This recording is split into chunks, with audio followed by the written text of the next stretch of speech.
take you to the White House while we wait. And here it goes. When they came through, has security been heightened at all Birmingham schools since that threat? The best way for me to answer that is to say this. I can't say what's happening at those Birmingham schools because we do have school resource officers who are at those schools. They have a job, they have a mission, they understand what has been going on at those schools. But as for this school tomorrow, it definitely will be heightened. Were lockdown procedures properly followed today? It's my understanding that when this happened, school was actually in the process of being over for the day, and that this situation led to a lockdown procedure, yes. Chief, you did recover a weapon here, correct? Yes, we did. This is not a situation where someone has, as far as you know, come into the school and fired randomly? No, it's not. It's not a random. It's not where someone from the outside came into the school. No. Can you tell us about the weapon? No. How was the weapon discharged? That we don't know. We're hoping that if we have footage, we're hoping that that footage will reveal it. If we have witnesses, we hope they'll tell us. Since you have the weapon, have you been able to run it to see if the weapon was stolen, who it belongs to? The weapon is in our possession at the time. Again, there are processes in place that we have to use to determine all that. We have it in as evidence at this particular moment.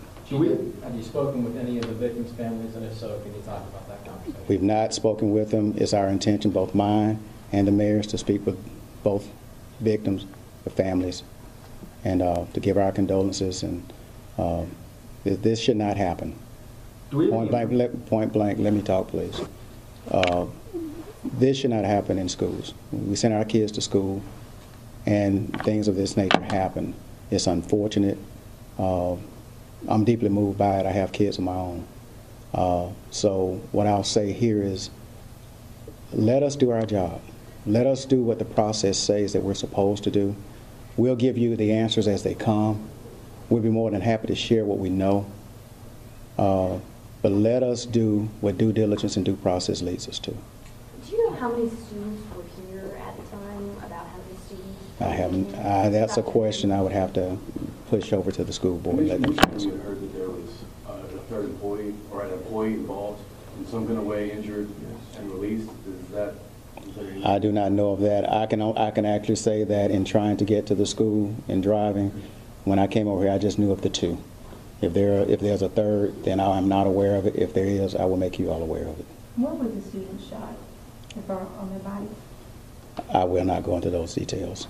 Do we have any information about students, because the bell had already rang, is that correct, and then the shooting happened?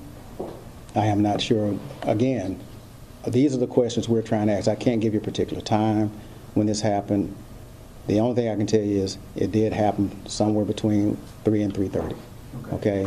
And so once we talk to everyone, once we talk to staff, once we talk to students, once we talk to faculty, then we'll know better, and we can get a timeline down so we'll know what happened. Do we know if students were brought back in after the shooting happened and taken into classrooms?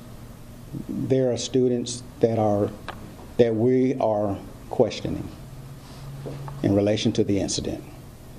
We also allowed parents of those students who were outside awaiting those students that were inside. We brought them inside so that we could give them access to their kids just as soon as we finished questioning them. How many students have you questioned? I'm not sure what that number is. And they were questioned as witnesses or potential suspects? No, as witnesses to the events. Chief, was there a fight or struggle before the gunshot? Not that I know of. Again, all I know is what I've been told.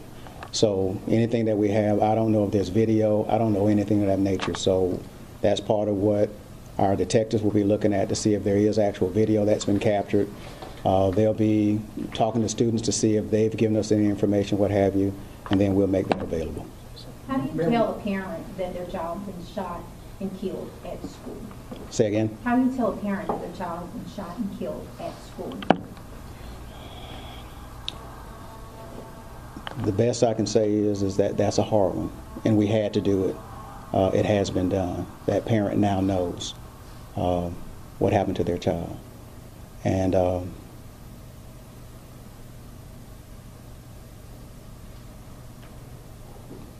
don't know how you tell a parent that. How do you ensure to parents and students who have to come back to class tomorrow that Birmingham City schools are safe? Tomorrow, we will be here. Tomorrow, we will have police here. Tomorrow, we will follow the procedures that are in place. And tomorrow, we'll ensure that this school is open and doing the business that it's supposed to be doing. We also know that tomorrow, according to staff, we'll have these students here, they'll be talked to, we'll have counselors here. We'll do those things to let them know what's going on. If I can interrupt for a moment for a brief statement from Dr. Herring and Mayor Woodson. Superintendent's comments. So as you're already aware, we've lost 2 of our scholars in Birmingham City Schools today, one due to a fatality and the other due to this event. They are both victims.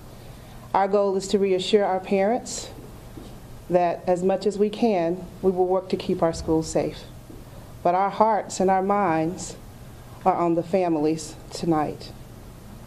How do we tell parents that their school is safe after an event like this? And how do we reassure our children? That is the work that we will take on every single day. And of course, we will heighten security, not just here at Huffman High School, but all of our schools.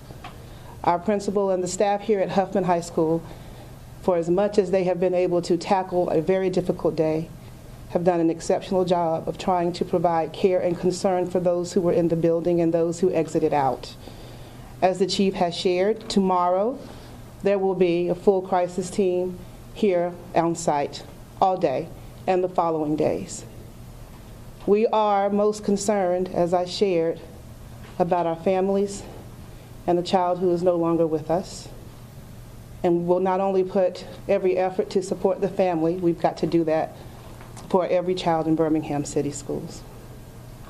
Dr. Herring, you mentioned 2 fatalities, losing 2 students. I just want to be clear, so both students in this incident or another student? No, I'm referencing the fact that 2 victims have been, have surfaced today, regardless of the circumstances tied. And as the chief has shared, 1 has been a fatality. And the other is the student who was involved in the incident. Okay, so you're talking that is about all. 1 incident. That is correct. 1 incident, 2 students. Dr. Herring, one student told me that there are fewer resource officers on campus today than there were last year. Is that the case? Because that's something that this student said, suggested, made him feel less safe. So what I can say to you is that as far as I know this year and today, school resource officers were on site. We will take the time to look at the data that identifies what were those numbers in the past years, and also be very diligent around providing as much resources as we can to increase that as needed. If that student shared that with you, and I believe that the child did, then we own the need to examine that. I can't speak to last year, as you know, but I certainly can speak to right now and moving forward. Dr. Herring, I know we asked the police this, but are you able to speak to anything about the metal detectors here at this school property? So I'm very careful to not address anything tied to the investigation. I will simply say to you that there are metal detectors here at Huffman High School.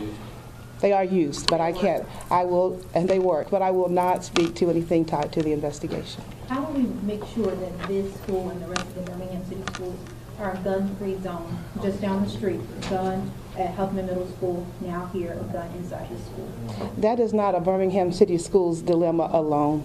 That is much broader. We take responsibility for what we have to do, but that's a broader community question as well. And so that is something that we own, having to increase the dialogue and the conversation and immediate action. But we start with increased security presence and practices, but we also partner. And partnership is going to be a key role in the continued heightening of that type of reality. Well, I know there's an active investigation going on. Just want to remind all of us we lost a person today, and not just a person, a student. But I'm quickly reminded this is just not a student, this is someone's daughter. All right, everybody, it looks like we lost our picture.